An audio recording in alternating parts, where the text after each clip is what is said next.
All right, guys, how's it going? I've heard it's really bad weather back home, so I thought I'd sit outside today and show you how nice it is, because I'm an absolute cunt like that. How you doing? You all right? So I've been out and got the Spanish football dailies for you today. I went to my cafe to review them and it was closed. I was devastated. I don't know why it's closed. Yesterday was Spanish Constitution Day, which was always like a big holiday. And everywhere was closed yesterday, but my cafe was open. Today is not Spanish Constitution Day and everywhere is open, but my cafe is closed. So I guess with it being closed on a Sunday, they've decided to, have 2 days off together, which makes sense. But I had to go to some Ponzi coffee shop, and pay an extra 50 cents on my coffee, and it was smaller, and I didn't get a free biscuit. Fuming. So here I am. Oh, fucking hell, Remy. I wish he wouldn't do that. Remy Aspas. It's 4 floors down, mate. Don't be doing that. So yeah, I've been out and I've reviewed the Spanish football dailies for you today. If you don't have much time, or you can't sit through my painful videos, I can tell you right now that there was no mention of Trent Alexander-Arnold in those papers today. There was also no mention of Zubimendi. There was a mention about Cubo, who is another Real Sociedad player that we've been linked with previously, but that was just to say that he's due to come back to the starting lineup for their next game, because I think he stepped aside in the Copa del Rey, the King's Cup, in midweek. He's been playing very well recently. Nothing about Mamardashvili other than the same thing, that he's expected to return to the starting lineup for Valencia. They had a King's Cup game as well. If you can hear the noise around me, it is Remy just exploring at the moment. But there are a few things that I want to talk to you about. For those of you that have never watched my paper review before, basically with me being in Spain, I go and get the Spanish football dailies each day. At the moment, just to see if there's anything in them to do with Trent. Not because I'm expecting something to be in them about Trent and to go, oh, look, we got it first, something like that. None of that nonsense. It's because the journalists in the UK, the Liverpool clique of journalists, were constantly saying that the Spanish papers were full of speculation linking Real Madrid with Trent. They were ramping things up. And I was making videos saying, guys, this isn't true. So I decided to start buying the papers again. I got them in the summer. We did it throughout the transfer window because of Zubimendi and that, but then stopped and restarted so that I can show you or update you as to what is and isn't in the paper. So yes, I even make videos when there's nothing in them. So I can tell you there's nothing in the papers today about Trent and Real Madrid. Since I started covering these papers, that clique of journalists, they've not made a single claim about any of that, have they?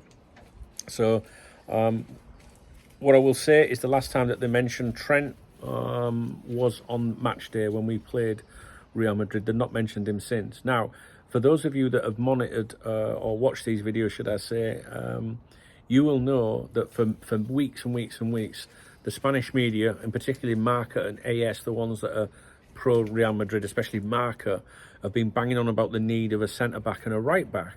Yeah, since the Liverpool game, the Spanish media have only been talking about the need of a centre-back. They've completely dropped all talk of a right-back. Now, why is that? Is it just because it's... I can't even come up with an explanation. Look, I can't come up with an explanation.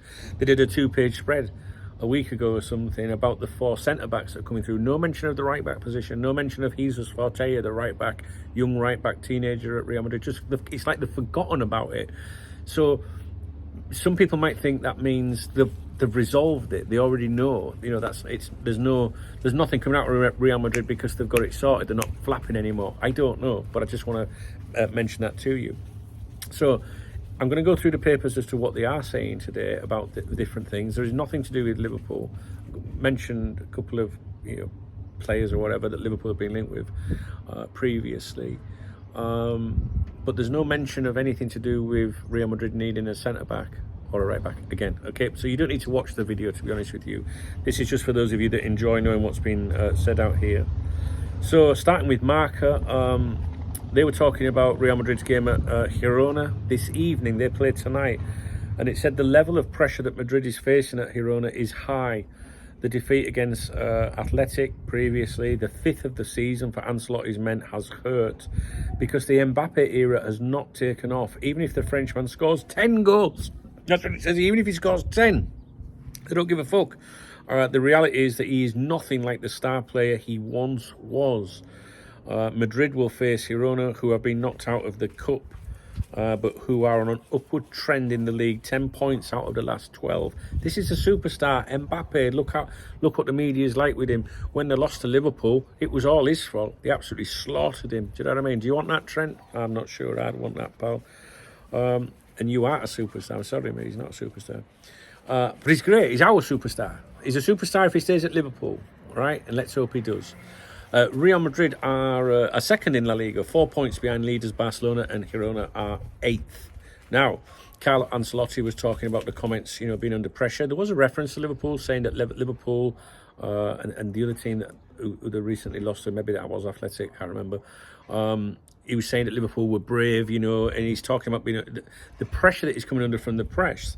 And he said, I have to accept the criticism because the team is not giving its best version. The coach is always the one most responsible in football. They are giving me too much criticism. They may mean that they are tired of me, but I am not tired. I am still happy and I understand the criticism. Sometimes criticism is fuel to try to do better. Starting to sound like he's getting a bit, that he is under pressure, actually, no matter what he says. He could end up losing his job, I think, if he's not careful. Marco were emphasising today in various articles how in form Girona are ahead of the match, which makes you think that they're a little bit worried already. Like I mentioned, Valencia are also in action today. They're playing Rayo Vallecano. Mamadashvili will be back in goal after stepping aside when Valencia were involved in the King's Cup earlier in the week. And then I just made a note that Marca didn't touch on the need for any defensive reinforcements, neither in the centre of defence or on the right. No mention of Trent Alexander-Arnold since Real Madrid played Liverpool. Moving on to AS, they were talking about Aurelien Tchouameni. This is a player that's continually, been linked to Liverpool, was an absolute primary target at one point. It didn't happen.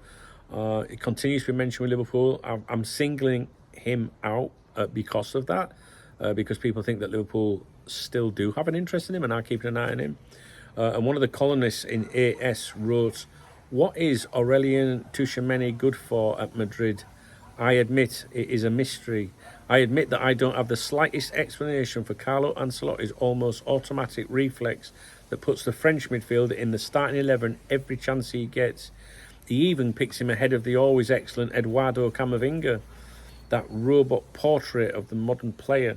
Of course, Tchouameni is a good footballer, otherwise he would not wear the France shirt, and also sometimes the captain's armband. But if there are players who were born to play for Madrid, I think this time they've got it's the wrong destination. In other words, he's not cut out for Madrid. Are you listening, Trent? His last game was terrifying, and it was another example of the problems he has and generates for the team.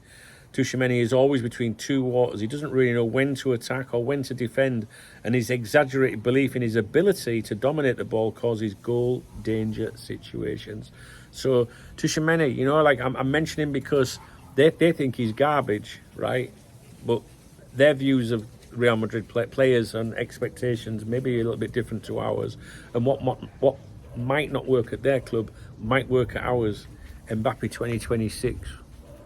2025 even, maybe at this rate, and maybe Tchouameni as well, because I know some of you quite like him. And my boy Aspas was on target for Celta Vigo in their 2-0 home win over Mallorca yesterday. He netted a goal yesterday, one goal. And there was a nice big picture of him celebrating. I like Aspas, I do honestly. I liked him before he went to Liverpool. Didn't work out at Liverpool, as you know.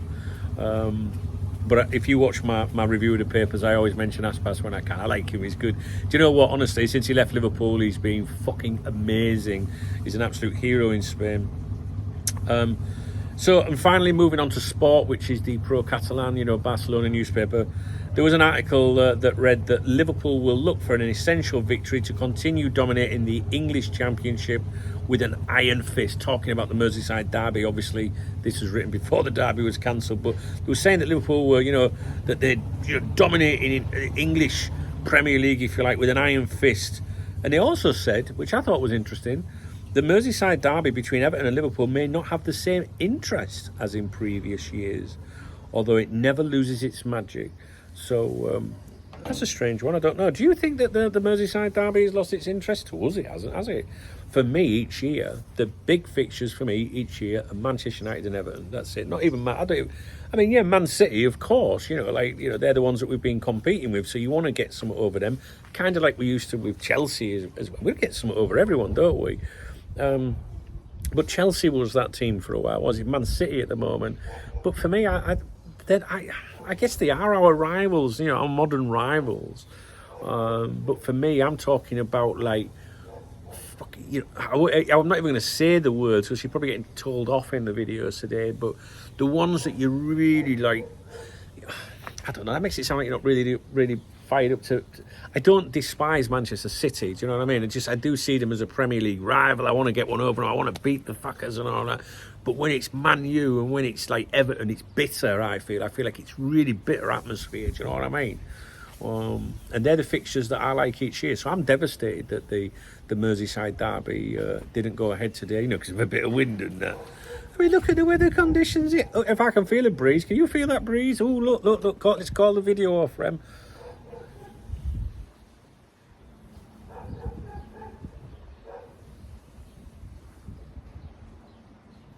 You see, he's got an Apple AirTag on his collar, in case he goes missing.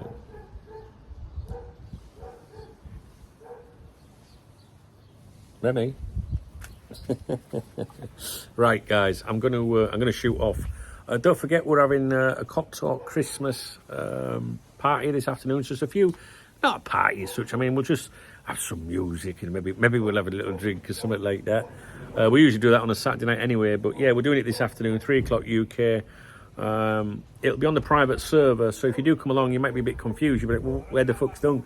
Everyone will be in the chat, but read the video description of the live stream. Read the description or whatever. You've got to go to coptalk.party for the video and audio, so we don't get into trouble with the music, you know what I mean? Right, I'm going to go, guys. If you can't join me this afternoon or this evening, have a great weekend. Yeah, do have a great weekend. Someone said, what time will the stream finish? I said, but I fall out with my chair, do you know what I mean? He's a good lad, aren't you? You're amazing, you are. I love you. Can you believe some rotten bastard put him in a bin when he was a little baby? He won a street bin. Yeah. You all right, mate? Yeah. Now then, guys, if you appreciate this video, please give me a thumbs up.